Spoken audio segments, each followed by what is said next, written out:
business news from the Capital Region. This is Washington Business Report with ABC 7 national correspondent Rebecca Cooper. Thanks for joining us for a fresh look at business and finance and how it affects you.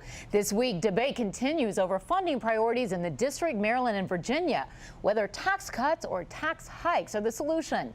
Plus, Washingtonians gathered this week to celebrate the life of a Washington business legend, what we all can learn from his leadership.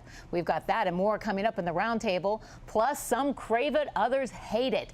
Feedback about your performance on the job. Our workplace expert is here to teach us all how to make evaluations work in a productive way. But first this week on the show, he's been a power figure on the D.C. landscape for years. And when it comes to new and emerging business, he is consistently on the cutting edge of whatever is next. From cable television to the dot-com boom to the latest in on-demand technology, Mark Walsh has made his fortune by predicting what the next big thing will be, jumping in with both feet. He's had so much to share with us when we sat down to talk with him that we're starting with the first part of a one-on-one interview with Mark Walsh. Mark Walsh, welcome to Washington Business Report. If you're at a cocktail party and someone says, Mark Walsh, what do?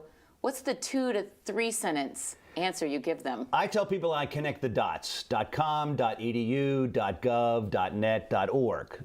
So the technology of the internet, whatever, to the not-for-profit world.org, for the commercial world.com, for the government world.gov and .mil. And for the educational world, .edu. So that's my sort of shtick that sort of connects the dots. What's interesting to me about your resume is it can't be printed on 2 pages. And frankly, the best resource I found for trying to sum you up was your own description of yourself on LinkedIn. But it's also the funniest LinkedIn profile I've ever read. Thank you. Because you put it all out there. It's not, I did this, I did that. It was, I had a blast in these years. Yeah. Well, I mean, LinkedIn is an amazing new platform, as you know. And you're using it in a way most people don't. Well, I figured why not try and be a little bit entertaining, because these profiles get so dry and they're so, to your point, the opening paragraphs are so kind of, and I took over and grew this, and they're sort of stentorian and kind of, so I figured what the hell. But right now, you're with a company that I think is going to be a household name. It's one of my addictions. It's an app called HomeSnap. I'm the executive chairman. I was brought in by Revolution Ventures, who is the local venture fund started by Steve Case and Ted Leonsis, my old colleagues back at AOL, another chapter of the resume back in the 90s.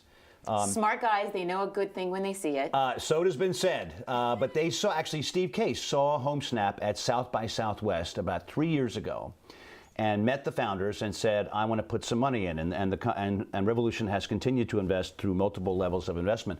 HomeSnap, the sort of 30-second summary is it's Shazam for houses. With HomeSnap, you can take your cell phone, your mobile device, Apple or Android, take a picture of any house, and it tells you everything about the house. It's incredible. Yeah. Literally, I can be standing, I don't even know where I'm standing. I may walk through a neighborhood. I don't know what street I'm on. I see a house. I got addicted to it when I was home buying, and you take a picture and HomeSnap tells you what street you're standing on. Okay, not so impressive, GPS today. Yeah. But what the value of the house is, how many bedrooms it has. Everything. How does it work? Well, it's magic. It uses a lot of meters in the phone, so it knows which direction your phone is facing, even what angle it is tilted, and to your point on the GPS, it knows where you are.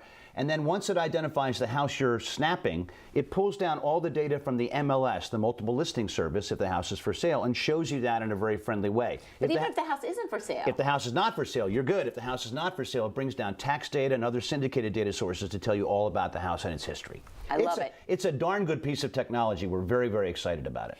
And frankly, if you're not home buying, it's addictive because you're just curious. Well, we were thinking of renaming the company Home Snoop. Exactly. Because everybody takes a picture of their neighbor's house the minute they download it. That's it. It's the Gladys Kravitz of good analogy. I like that. Wow. And some in our audience won't know that, but some will. So now let's figure out where you started. Got it. You started in my side of the chair. I did. You were a local television anchor. Yes. You jumped from that to a big title at HBO. What was the title, and what led to the jump? Well, you missed the important chapter, which is I Okay. went to Harvard Business School and got a degree. That's right. Yeah, and I'm not bragging. I'm just saying that you tend not to go from Clarksburg, That's West what I'm Virginia. missing. No, it's okay. I'm not. No, I'm that's not, what I'm missing. I forgot to go to Harvard Business School in the middle There's of it all. still time.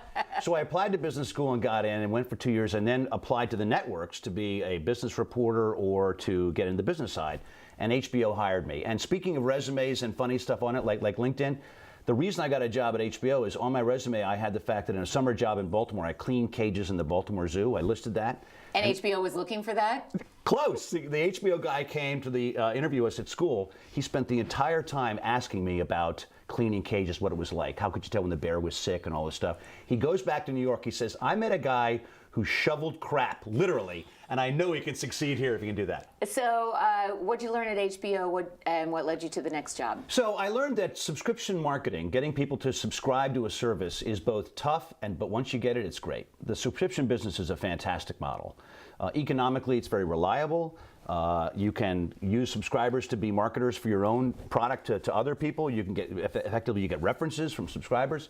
I love the subscription business, A. B, entertainment is a great subscription model because people want to be entertained. It's very rare that we feel over-entertained. So you take HBO back in 1980 to Netflix today and Amazon Prime and all that, it's the exact same line of people buying subscriptions to services that are entertaining. In cable, you get a whole lot of entertainment and use very little. But with HBO, you could get one channel and all the great movies. So I love the business of subscription. I was on air some, did a lot of marketing, a lot of business development, new business development. It was a fantastic 4 years. So where'd you go next? So after that, I got into the entrepreneurial bug, so to speak. I started a marketing company to market to cable companies. Because as an HBO guy, I saw the cable companies, they were monopolies, remember, were very bad marketers. Monopolists tend to be bad marketers because they don't need to market their services. So a partner and I started a company that was selling all types of marketing and database called Sachs Walsh. Andrew Sachs, he's now dead, sadly. But we were doing direct marketing and database analysis and all types of marketing services for cable systems. It was a great experience. And it led to some other things that you did later. Well, that's where I got the bug with the internet. In 1985, with Andrew Sachs, I logged on to something called Dow Jones News Retrieval, which was one of the first online services. And I booked a flight to California. I was like, wow, this is really cool, on a computer green screen with text. Now, I didn't realize that they were charging me $80 an hour to connect to that. That's how expensive it was back then. I went to lunch, came back, my partner said, didn't you log off? So I charged like $300. But you saw the possibility. I saw the possibility. So that's really when I got into what is now the internet. But then I joined AOL. Actually, I joined Genie, which was General Electric, had an online service based here in DC that competed with AOL. It was early for GE. It was early. They didn't know what they were doing. Correct. They hired a team that they hoped would know. Yes. Did you know what you were doing? I did. I really knew the online business well. I got to Genie, and no disrespect to my colleagues at GE, including Jack Welch. So Jack and I had a lot of conversation. Jack Welch and I had a lot of conversation about where this was going to go, and I said, this is going to be a big business, and he said, I'm not sure. So I'm like, okay, I can slave away at GE. I had a big title. I was president of Genie. I could slave away, or 7 miles away in Vienna, Virginia, is the leader in the category called America Online. And I knew Steve Case. I'd known Steve since '86. I used to be a partner of AOL. So I knew Steve. I knew all the guys there. So I go over. Steve calls me up. He says, you're going to die at GE. So Steve's like, well, come on over. So I hop onto AOL, and I did a whole bunch of stuff there, including business to business, which was just in its infancy in '96, '97. The idea that consumers like you and I would, right, we'd log on and buy something and then buy a book. Yeah. But the idea of businesses interacting, communicating, and transacting with each other, that was new. So to our point earlier, as communications got faster, devices got more prevalent on desktops, as closed communities, the old Novell network we used to see in corporations, as they opened up, then businesses were acting just like consumers. They were buying things, they were paying bills online. So I was B2B guy at AOL in the late 90s, and then jumped to a company called Vertical Net, which was venture capital backed. So what'd you learn there?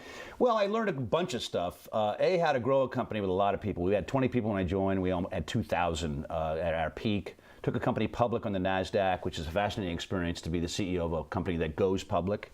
Learned a lot about shareholder expectations. Do never disappoint shareholders.